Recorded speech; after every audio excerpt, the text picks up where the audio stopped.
Salut à toi. Bon, je profite de cet éclairci pour te montrer la fameuse Golf 7 avec laquelle je suis tombé en panne.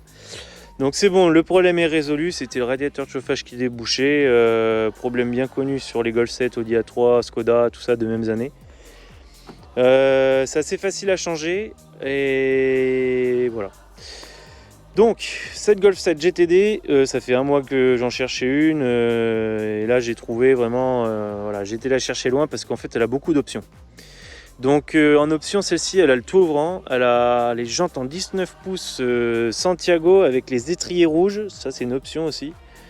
Elle est Sport and Soon, donc elle a l'haut-parleur d'échappement, elle a les vitres fumées arrière. Après les fenêtres de mémoire ça sort d'entrée de jeu, contrairement à la Golf 6 GTD qui pouvait elle sortir avec des phares halogènes devant et à ampoule derrière. Là c'est plus le cas, enfin moi toutes celles que je croise les GTD elles ont les fenêtres et xénon à l'avant, et puis pour les 7.5 elles ont les phares LED au devant, voilà. Sinon radar avant-arrière, je pense que c'est de série. Celle-ci elle a aussi en option les détecteurs d'angle mort, c'est assez difficile à trouver. Lecteur de panneaux, ça je crois que c'est de série, donc les feux xénon. Qu'est-ce qu'elle a d'autre? Elle a le régulateur de distance, enfin régulateur adaptatif pardon. Donc de mémoire ça s'appelle l'ACC. Et je crois que pour l'extérieur on a fait le tour. Ah oui, j'ai l'ouverture sans clé aussi au niveau des poignées, ça c'est une option. J'ai le démarrage sans clé au niveau de l'intérieur. Hop. Il y a les sièges chauffants, il y a le grand GPS, j'ai le son d'Inaudio, ça je le voulais absolument et c'est une tuerie. Le son il marche vraiment trop bien.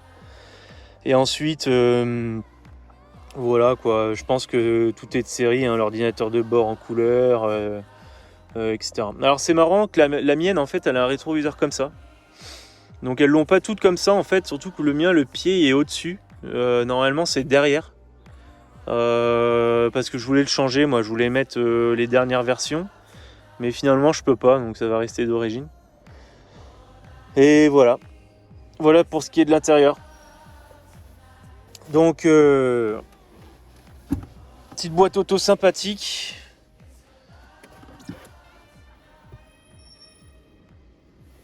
Avec voilà, l'illustration, la démo, ce que tu veux.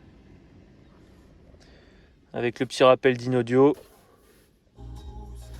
Et tu vois, tu as toutes les stations énumérées avec leur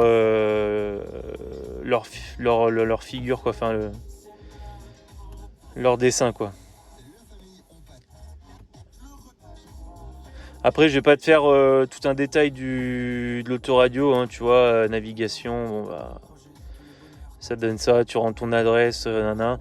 Donc il fait Apple CarPlay celui-là. Il fait, qu'est-ce qu'il fait d'autre mais bien sûr, il fait Bluetooth, tu peux connecter ton téléphone. Tout ça quoi. Donc on a aussi comment dire, le start and stop qu'on peut désactiver. Après il y a plusieurs modes. Donc là tu as un bouton mode en fait, tu appuies dessus et puis tu as mode éco, normal, sport. Donc sport tu as le bruit qui est assez fort.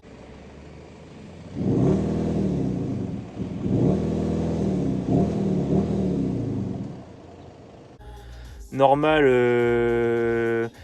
t'as pratiquement pas de bruit. Et éco, je sais pas trop ce que c'est, j'ai pas roulé avec encore. Donc en sport, en fait, il y a la direction qui se durcit. Plus tu roules vite, plus elle se durcit. Elle est plus réactive la voiture en fait. Que ce soit en accélération et freinage, je trouve. Après, la personne qui me l'a vendu m'a dit qu'elle avait les amortisseurs pilotés, mais en fait, pas du tout. Je me suis penché dessous et je vois pas du tout les amortisseurs pilotés, donc voilà. Sinon, tu vois, le plafonnier, ça ressemble à ça.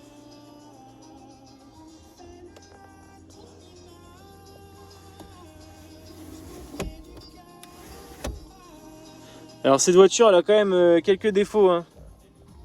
Je vais vous en parler juste après.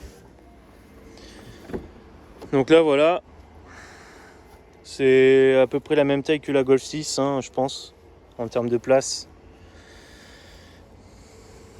Et le coffre, c'est pareil. Donc là dessous il y a le caisson d'Inaudio, c'est un rond. Et moi j'ai pas la roue de secours. Mais on peut avoir la roue de secours avec le caisson d'Inaudio, il n'y a pas de souci en fait, il rentre dans la roue de secours. Donc voilà. Après ça c'est une voiture qui serait pratiquement full option, hein. En fait ce qui lui manque c'est la caméra de recul. Donc ça je pense que je vais lui mettre tôt ou tard. Mais je mettrai une originale, hein. Je n'achèterai pas une chinoiserie. Ça se monte, il n'y a aucun souci. Et après je demanderai gentiment s'il le veut bien à mon pote Boob qui me programme comment dire, la caméra de recul sur le poste. Et sinon, qu'est-ce qu'il lui manque? Il lui manquerait en fait la caméra de recul, les amortisseurs pilotés et les sièges électriques. En fait, au lieu d'avoir des manettes électriques, tout ça, c'est cool, mais c'est long, quoi, c'est lent. Je préfère avancer manuellement et reculer, donc voilà. Bon, c'est une très belle voiture, mais je trouve qu'elle a quand même des défauts, donc je vais pas vous les cacher. Alors, pour les défauts extérieurs, qu'est-ce qu'on peut dire? Je dirais que niveau du coffre, en fait, ils se sont pas vraiment améliorés. On peut monter et descendre la planche, mais rien de ouf. Après, les deux compartiments, ils y étaient dans la Golf 6. Moi, j'ai pas le filet au-dessus de la plage, mais je pense que c'est une option. Parce que tout est optionné, hein. D'ailleurs, moi, j'ai pas la roue de secours, comme je l'ai dit tout à l'heure, donc vraiment, c'est un peu débile, je trouve. Après, ça fait du poids en moins, voilà. Ce que j'ai remarqué par rapport à ma Golf 6 GTD, c'est la calandre. Donc la calandre, là, elle est noire plastique, en fait, noir mat plastique. Alors que la calandre de la Golf 6 GTD, elle était noire laquée, mais c'était pas une peinture, c'était teinté dans le plastique, dans la masse, quoi. Donc ça pouvait prendre des petits pets de gravier, parce que ça en prend tout le temps forcément. Voilà, c'était comme le logo finalement. Et là je trouve qu'en fait en plastique comme ça c'est pas ouf. Après la Golf 6 GTD a toujours eu le bas en plastique normal, hein. Autre chose, le polycarbonate des phares avant, je trouve qu'il vieillit très très mal par rapport à la Golf 6. En fait, la Golf 6, autant ça pouvait jaunir et ça prenait des petits pets de gravier, tu pouvais le rattraper en faisant un ponçage, polissage, vernis. Mais là, en fait, c'est le polycarbonate qui fissure carrément à l'intérieur. Bon, rien de dramatique, hein, ça pourrait rester comme ça, mais moi, je pense que je vais les changer.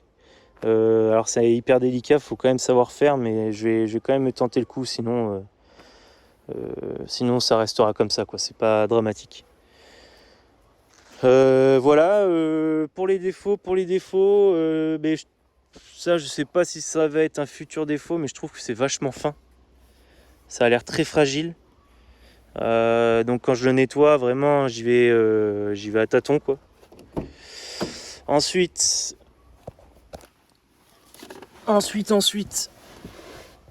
je trouve que le rideau là, le tissu là, ça c'est vraiment moyen. Donc moi il est pas détendu, hein, ça va, mais enfin je pense que ça dans le temps c'est un nid en merde ça. Alors que la Golf 6 GTD que j'avais avec le tout ouvrant, même les Golf 4 et les Golf 5 c'était pareil. C'était une structure en plastique et avec du revêtement ciel de toit dessus, et je trouvais ça beaucoup plus sérieux, quoi. Ensuite on a plus l'éclairage d'ambiance en fait. On perd l'éclairage d'ambiance, c'est dommage. Comme il y avait sur la Golf 5 et la Golf 6 et même quelques Golf... non pas Golf 4, mais quand on mettait le plafonnier Passat W8, on avait l'éclairage d'ambiance, donc ça éclairait toute cette zone-là. Je trouvais que ça faisait sympa. Bon, là, on n'a plus ça. Ils sont passés en éclairage blanc partout. Je trouve pas ça ouf. Je trouve que ça fait fade. J'aimais beaucoup le rouge, moi, avant, que Audi utilisait et Volkswagen. Donc voilà, après on s'y fait, hein. Bon, ça modernise, voilà, ça reste cool. Sinon, c'est les seuls défauts que j'ai pu lui trouver par rapport, par exemple, à la Golf 6 GTD. Sinon le reste franchement c'est assez cool. Bon là les sièges, vous avez vu ça a changé, hein. Normalement l'appui-tête il est rentré dedans là. Sur la Golf 6 GTD, la Golf 6 GTI, la Golf 5 GTI. Donc là voilà, ils ont changé un petit peu. Bon, c'est pas vilain, mais c'est plus soft quoi. Ça fait moins racing. Non, voilà, après, qu'est-ce qu'il y a en défaut? C'est bon, j'ai fait le tour. Mis à part la panne que j'ai eue qui est connue, hein, radiateur de chauffage minuscule, du coup, la moindre merde, ça le bouche. Après, le moteur, voilà, moi je roule depuis peu avec, donc je peux pas vous dire. Donc petit rangement ici, petit rangement là avec porte-gobelet. Là encore aussi. Voilà. Ça ressemble fortement à la Golf 5 et la Golf 6, hein. Range lunettes ici. Encore un rangement là. Rangement sous les sièges. Apparemment ça c'est une option. C'est ce que m'a dit le mec. Dedans, boîte à gants. Donc avec lecteur de DVD et SD. Alors ça c'est pareil, quand c'est éclairé c'est rouge. Ils se sont pas fait chier quoi. Ils ont mis un truc de Golf 6 dedans et basta quoi. Ils vont pas nous faire chier. L'éclairage de la boîte à gants, on est toujours en ampoule classique. Donc tout l'intérieur est en LED. Je trouve que c'est un peu débile. Ils auraient pu faire l'effort quand même. Pareil pour le coffre. Un petit revêtement sympathique là. Il y en a ils disent c'est effet carbone, pas du tout. C'est rien quand je t'approche le bordel de près. Tu vois bien. Donc climatronique, siège chauffant, clignotant confort, tout ça. C'est vraiment une bonne caisse quoi, hein. Il n'y a pas à chier, tu as la boîte à gants réfrigérée, hein, comme toujours. Ici ça ne l'est plus, parce que de toute façon honnêtement ça sert à rien. J'ai déjà démonté la conduite qui alimentait ça, tu passes pas ton petit doigt dedans, donc je vois pas comment l'air frais peut passer. Voilà. Allez, il me reste qu'une chose à te montrer. C'est le moteur, hein. Donc forcément aussi tu as les rétro-rabattables. Et le moteur, voilà ce que ça donne. Il faut que je te montre l'usine à gaz quand même. Parce que comme ça paraît, on dirait presque un 1,9 litre TDI de G4 du Seigneur, mais pas du tout. Voilà l'engin. Ah, qu'est-ce que c'est ça? Donc là, il y a refroidisseur EGR, si j'ai bien pigé. Le turbo est derrière. Le FAP, tout ça, enfin, c'est un merdier quoi. C'est une usine à gaz. Et dessus, en fait, alors moi, le souci que j'ai eu, en fait, c'est que j'avais un... Enfin, je pense que c'est ça.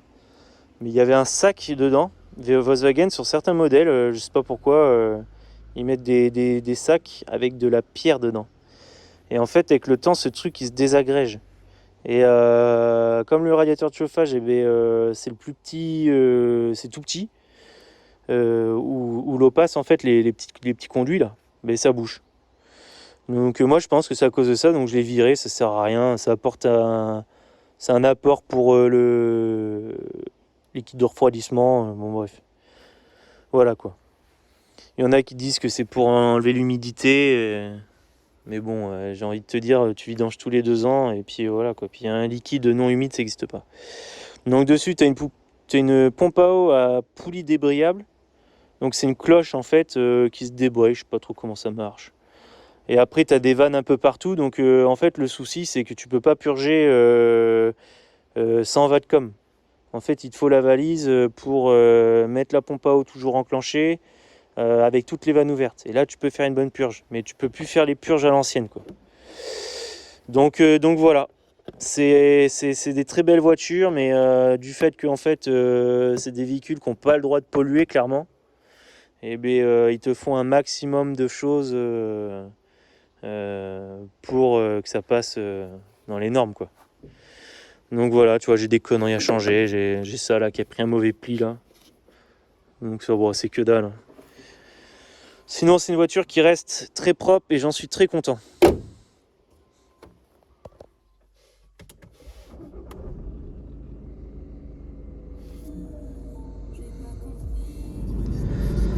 Alors en fait, au début, je voulais une facelift, la Golf 7.5. Et en fait, je trouve que bon, déjà j'avais pas le budget pour en acheter une parce qu'elles sont un peu plus chères que celles-ci, comme elles sont plus récentes et un peu moins kilométrées. Et du coup, en fait, je me suis rabattu sur la 7 tout court là. Et finalement, je suis pas déçu parce que ce que j'aime pas trop sur la phase 2, c'est le compteur en fait. Le compteur, il est magnifique quand il est éclairé, mais quand il est éteint, en fait, ça vous fait un beau volant et derrière, c'est vide. Et ça fait noir, quoi. Et alors que là, bon, allumé comme éteint, on a un joli compteur, ça fait plus sportif, je trouve. Après, la phase 2, elle a un plus grand écran ici, d'office de mémoire. Et l'extérieur change. Donc les phares avant sont en LED, mais n'ont pas le même design. Je trouve que ceux de la phase 1 font plus agressifs. Ils sont pas plus jolis, mais ils font plus agressifs. Pareil pour les feux arrière. Donc voilà, c'est un choix. Après, niveau intérieur et extérieur, c'est pareil. C'est même bas de caisse, pardon.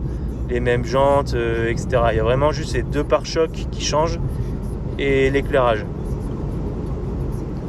Donc niveau puissance, faut qu'on en parle, même si je ferai pas le con. Ça marche bien. Après, on sent que c'est un peu lourd. Disons que ça me rappelle la Golf 6. Hein. Alors normalement, celle-ci, elle est moins lourde. Le châssis a été revu en fait.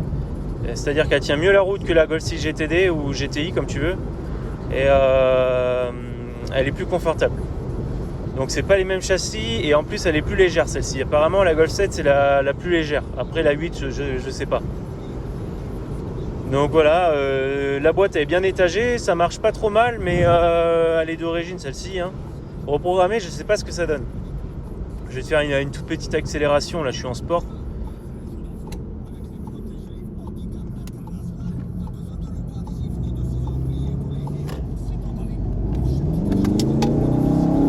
Bon, t'as quand même le coup de pied au cul, hein. Mais voilà quoi. Donc pour le 0 à 100, elle est donnée pour 7 secondes 3 je crois. Et moi avec la Golf 4 reprogrammée, bon, une bonne gestion hein, à la boucle performance là, le furieux. Je faisais 6 secondes 3 avec 2 pneus neufs avant quoi. Et en boîte manuelle quoi, méca quoi. Donc voilà. Comme quoi les Golf 4, ça reste quand même des très très bons moteurs. Hein. Bon ben la vidéo touche à sa fin, j'espère que ça t'aura plu. Si jamais tu veux en acheter une plus tard ou même maintenant, tu vois, tu peux voir un petit peu les options qu'il y a dessus. Maintenant, la 6 est très bien, que ce soit la GTI ou la GTD. C'est des super caisses. La 7, voilà, moi j'aime beaucoup, mais j'ai aussi beaucoup aimé la 6. Donc je te ferai une petite vidéo. Point de vue éclairage, tout ça de nuit. Comme ça, tu verras un petit peu l'ambiance que ça a le soir, quoi. Et puis voilà. Prochaine vidéo, je sais pas ce que ça va être. Peut-être branchement, enfin montage de la caméra de recul ou quelque chose comme ça. Donc là, le véhicule, moi, je vais faire un bon lustrage. Je vais enlever 2-3 petites imperfections, corriger 2-3 trucs parce que je pense que tu l'as compris, je suis un gros maniaque. Et puis après, voilà quoi, nickel. Hein. Nickel. Allez, on tire le rideau et ciao.